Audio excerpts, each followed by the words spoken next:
Carling, sanayin mo nang tawagin akong Tatay Carling. Malapit-lapit ka na maging parte ng pamilya namin. Bakit ka magpapatalo sa kapatid mo? Lumaban ka. Magtatagal kayo? Bakit? Parang ayaw ninyo. Ang importante sa akin, malaman ko lahat ng plano niya. Lalo na kung may kinalaman kay Ched. Akala ko ba ganti mo lang yan kay Migs? Bakit pare yatang may tama ka na kay Ched? Pwede bang dumito na muna si Trudis? Mamili ka. Mananatili ang bata dito o aalis kayo? Ano, Trudis? Desisyon mo ang masusunod. Ano bang gusto mo? Pagpunta dyan si Migs ngayon, kargado. Kumanda ka. Migs! Ano ginagawa mo dito? Kailangan tayo mag-usap, Ched. Alis na bang peste? Ay! Opo! Opo! Po secret ang pagpasok natin. Baka maistorbo natin sila. Itulog na sila eh. Hindi pa po. Ha? Andiyan po si Granny Hershey, oh.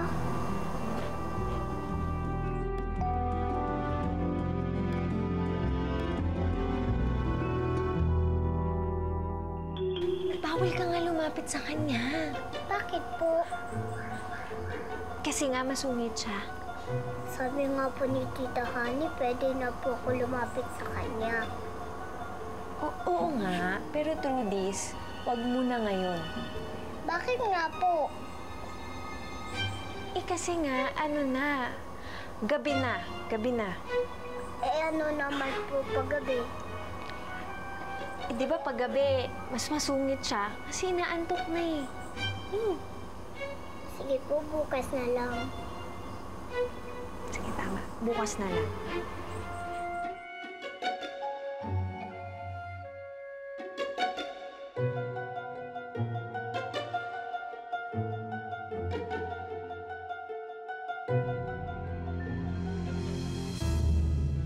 Ched, lumabas ka! Ched, kausapin mo ako! Ched, lumabas ka! Ched, kausapin mo ako!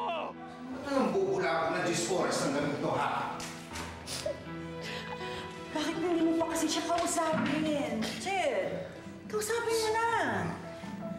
Kausapin mo na siya. Hindi. Hindi siya dapat kausapin. Ang isang katulad yan, ha? Ang dapat yan makatikim ng lupit ng baril ko. Carlene. Wala ka namang baril. Hindi naman niya alam yun, eh. Hindi.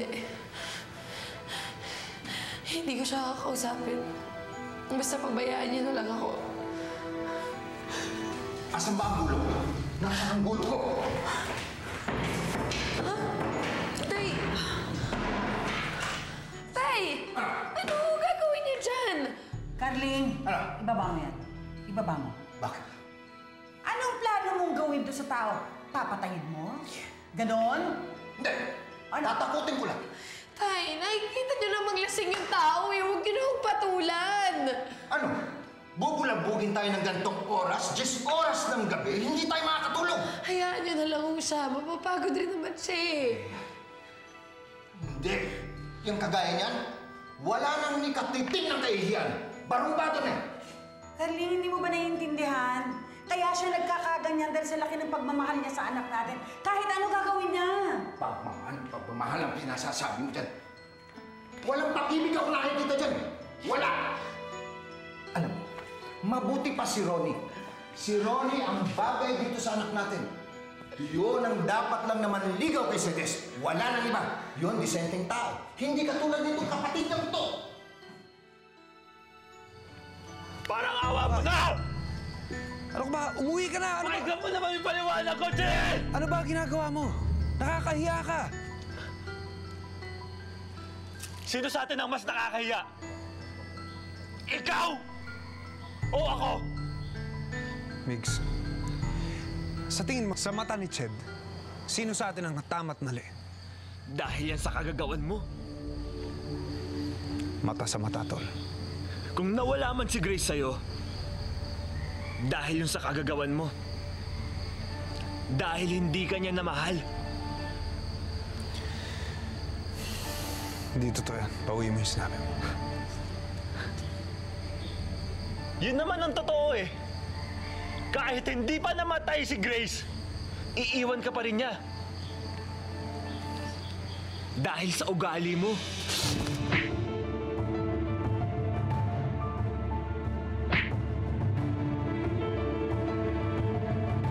Tignan mo. Tignan mo. Tignan mo. Tignan mo kung paano mag-away yung dalawa niyo.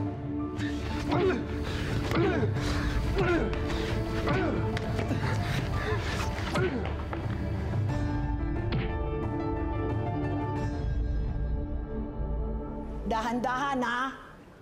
Mamahalin pa yung kasangkapan ko. Oh, ayos, ayos, ayos. Sige, sige, sige, panik. Sige, sige. Sige, ayan. Ma'am, saan po ba ilalagay itong mga gamit niyo? Doon sa dating kwarto ng bata. Opo. Nalinis na ba yon? Opo. Nasisinfecta na? Opo, opo. Sige. Dito daw. Dito, dito, dito. Lagay Hoy, niyo doon. muna dyan. Lagay niyo muna dyan. Oh, baba niyo na muna dyan. Sige, sige. Dyan muna kayo. Dito. Talagang ito ba, malinis na at nasisiguro mong wala nang mikrobyo, ha? Wala na po, ma'am. Wala na. Opo. Good morning, Granny Hershey. Anong ginagawa mo rito? Ha? Ba't nandito ka pa, ha? Ha? Para sila mga asong ulol na nagagawa sa isang perasong buto. Tay, ano pang inaantay niyo? Pigilan niyo na! Hindi. Hayaan mo sila dyan. Magpatayan sila kung gusto nila. Halika nga rito, halika. Pigilan mo na. Hindi mo ba naiisip? Kung magkapatayan nga dito yan, bakura natin ito. Uy, malaking abala yun. Bayaan mo. Para makita ko kung sino ang matibay, kung sino mas magaling. Oo. Kung ano-ano mga... Tumigil ka, ha?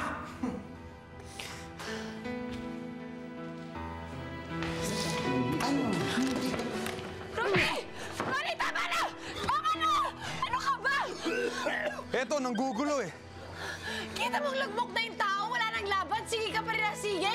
Anong klaseng tao ka? Ched, tumutulong lang ako. Ako ba ang masama ngayon? Kapatid mo siya, Ronnie, hindi ka na naawa. Dahil ba yan sa awa mo? O dahil sa pagmamahal?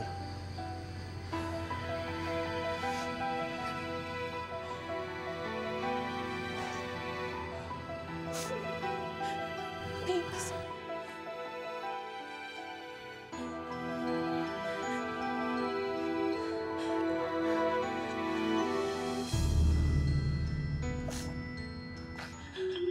Loli! Honey! Alcohol! Balae! Balae! Dali! Ano nangyayari? Bakit nandito pa ito? Sabi niyo umalis na siya. Bakit po kayo nagagalit sa akin? Good girl naman po ako. Lahat ng sabihin niyo sa akin, susundin ko po. Ha, ganon! Gusto mong malaman kung bakit ako galit sa'yo, ha? Galit ako sa'yo. Dahil ang nanay mo, yung nanay mo, masamang babae. Iuwi mo na yan bago ko patuluyan yan. Ched, sige, uwi na kami. Sige, Alvin, ikaw na bahala kay Migs, ha? Doon, sige. Uwi mo na yan. Hindi ko na sumakit ang mukha niyo dito. Baka umapano si Migs.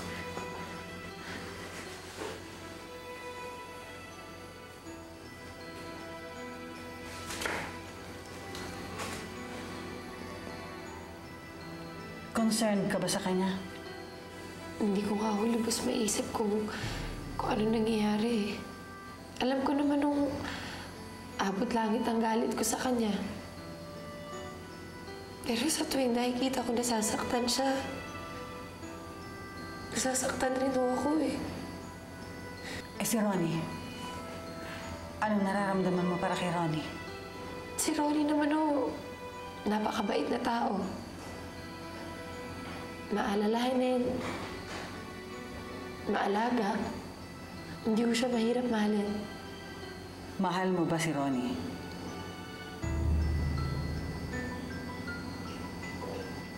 Alam ko pong meron akong nararamdaman para sa kanya, pero kulang pa. Hindi ko naman kayang masaktan siya. Hindi ko rin naman kayang masaktan si Migs. Hindi ko na alam, Tay.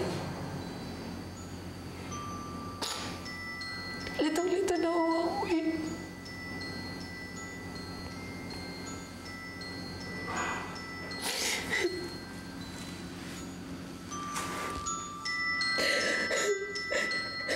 Hindi kayang madaliin ng puso. Pag-isipan kong mabuti, ha?